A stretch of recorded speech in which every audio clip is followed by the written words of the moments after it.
Kakinada IDA ఆధ్వర్యంలో ప్రపంచ psoriasis దినోత్సవాన్ని ఘనంగా నిర్వహించారు. కాకినాడ సవిత ఆసుపత్రిలో ఏర్పాటు చేసిన కార్యక్రమానికి ఐడీఏ కార్యదర్శి డాక్టర్ అడ్డాల సత్యనారాయణ అధ్యక్షత వహించగా ప్రముఖ చర్మ వ్యాధుల నిపుణులు శర్మ మాట్లాడుతూ సోరియాసిస్ సోకిన వారిలో చర్మంపై పొడి పొరలు మచ్చలు ఏర్పడటం, ఎరుపు రంగు ప్యాచ్లు కనిపించడం, చర్మం గట్టిపడటం వంటి లక్షణాలు సాధారణంగా కనిపిస్తాయని, అవి ఎక్కువ తలపై, మోచేతులపై, మోకాళ్లు, వెన్ను ప్రాంతంలో కనిపిస్తాయని, కొన్నిసార్లు దద్దుర్లు, దురద కూడా ఉంటాయని, ఇది ఇమ్యూన్ సిస్టమ్ సమస్య వల్ల కలుగుతుందని తెలిపారు.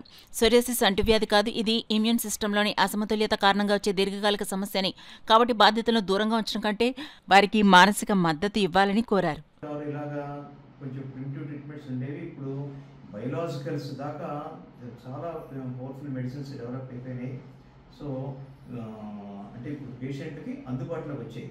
అంటే డిపెండ్ మనం సోరియాసిస్ని సివియారిటీని ఎలా క్యాలిక్యులేట్ చేస్తాం, ఎంత percentage of the body surface involve అయింది అనేది బాడీ సర్ఫేస్ ఏరియా అంటే బిఎస్ఏ ఎఫెక్టెడ్, దాన్ని బట్టి మనం ట్రీట్మెంట్ క్యాలిక్యులేట్ చేస్తాం, అంటే ట్రీట్మెంట్ డిసైడ్ చేస్తాం.